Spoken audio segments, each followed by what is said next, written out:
What would you do if the same neighbor who fined you for leaving your trash can out suddenly smiled in your face, only to destroy your world 2 days later? This isn't just about racism or hate. It's about karma and a mother's love that refused to be silenced. Before we continue, welcome to Voices Unchained. Please like this video, subscribe, and comment your location. We love seeing how far these stories travel. Meet Amanda Lewis, a devoted single mother who worked long shifts at the city hospital and dreamed of a peaceful life for her 13-year-old son, Ben. Ben was everything to her: bright, cheerful, full of life. He loved soccer more than anything, and every afternoon he and his best friend Sam played on their quiet suburban street, their laughter echoing between the houses. Amanda had moved to this neighborhood believing it was safe, welcoming, a good place to raise a child. But she was wrong, because just down the road lived Karen Whitmore, the self-proclaimed queen of the HOA, and a woman who had made Amanda's life miserable from the very first day. Karen was the kind of person who believed rules didn't just apply to others, they belonged to her. She walked her dog with her nose in the air, clipboard in hand, always ready to issue another fine. To everyone else, she was strict. But to Amanda, she was a nightmare. Karen fined her for the smallest things: having her mailbox too dark in color, her son's bicycle left too close to the curb, even for playing loud music when all Ben had done was laugh outside. Amanda had endured it quietly, believing that patience and kindness would eventually win. But Karen's hatred wasn't about noise or lawns or bicycles. It was about skin color. She made it clear with every glare, every sarcastic, "some people don't belong here," every whisper to other neighbors. Still, Amanda never stooped to her level. She carried herself with dignity, unaware of the darkness quietly brewing next door. It was a sunny Saturday when everything began to unravel. Ben and Sam were playing soccer near the street, their laughter filling the afternoon air. Amanda had warned them before. "Boys, please don't play so close to Miss Karen's car. You know how she gets." But in one excited kick, Ben sent the ball soaring. Crack! It slammed into Karen's windshield, spidering the glass like a web. The boys froze. Ben's heart sank. He burst into tears and ran home, clutching the ball. "Mom, I didn't mean to. I broke her car." Amanda knelt down, calming him. "It's okay, sweetheart. We'll take responsibility." She was worried, not about the money, but about Karen's reaction. Everyone knew how vindictive that woman could be.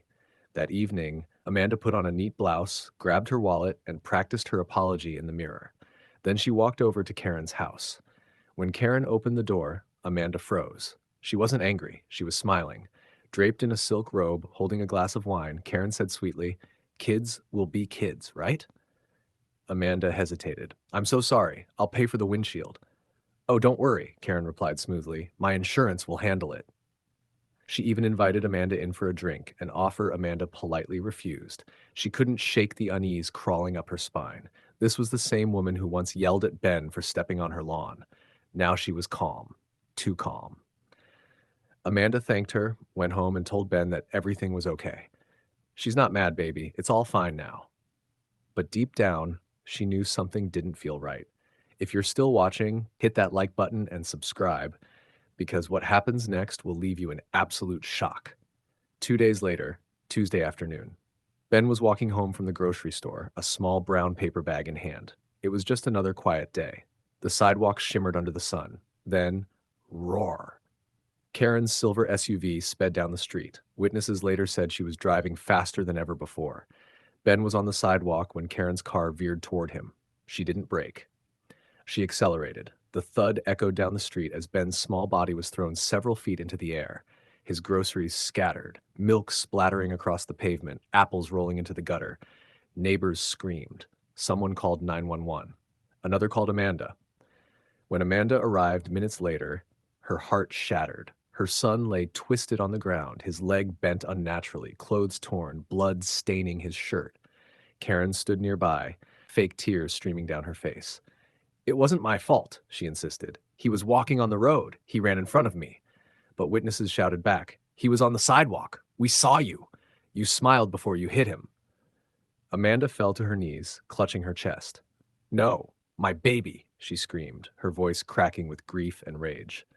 Police and paramedics arrived, rushing Ben to the hospital as Amanda sobbed beside him. Her world had changed forever. Hours later, in the sterile hospital room, Amanda sat beside her unconscious son. Casts covered his arms and legs. Machines beeped softly. And that's when everything clicked in her mind. Karen's sudden calmness that day, the fake smile, the drink offer, it had all been part of a plan. She'd wanted Amanda to lower her guard. Then came a knock at the door. It was Mrs. Carter, Amanda's kind neighbor. She held out her phone. "I think you need to see this." It was porch camera footage. The video clearly showed Karen's SUV speeding toward Ben, walking on the sidewalk, minding his own business. And just before impact, Karen's smirk.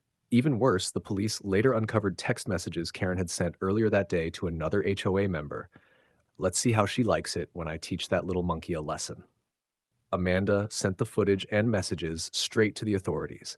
Within hours, police surrounded Karen's house. The neighborhood watched as she was handcuffed, still insisting it was an accident. The evidence said otherwise. Karen was arrested and charged with attempted murder, hate crime enhancement, and vehicular assault. Her reign as HOA president was officially revoked. The same board she once ruled over voted unanimously to remove her, effective immediately. Months later, Amanda stood in court holding Ben's hand, his wheelchair beside her. Karen sat across the room, now pale, trembling. Gone was the confidence, the smug smile, just a hollow, shaking woman waiting for her fate. The judge read aloud the evidence, the camera footage, the text messages, and the witness testimonies. Karen tried to speak, crying, "I didn't mean to hurt him." But the judge slammed the gavel. "Enough. You meant every word you wrote. This community trusted you, and you used your power to terrorize your neighbors." Amanda wept silently as the judge continued. Open quote, "For your crimes, this court sentences you to 18 years in state prison for attempted murder, plus 5 years probation after release. You will also pay $250,000 in restitution to the victim's family, and you are permanently barred from holding any HOA or community leadership position again." Karen's face fell as the courtroom erupted in whispers. Justice had spoken. Months passed. Ben came home, still healing, still smiling. His legs would take time, but his spirit never broke. Amanda wheeled him to their porch one evening, kissed his forehead, and whispered, "We got justice, baby, just like I promised." Karen's name became a ghost in that neighborhood, spoken only as a warning. Her once pristine home stood empty, a monument to hate's downfall. Because when prejudice hides behind power, truth will always find its voice. And sometimes that voice comes from a mother who refuses to be silent and a camera that never blinks. If this story moved you, hit that like button, share it, and tell us where you're watching from. And remember, no matter how loud hate speaks, justice always whispers louder. Subscribe for more real stories of courage and karma, only on Voices Unchained.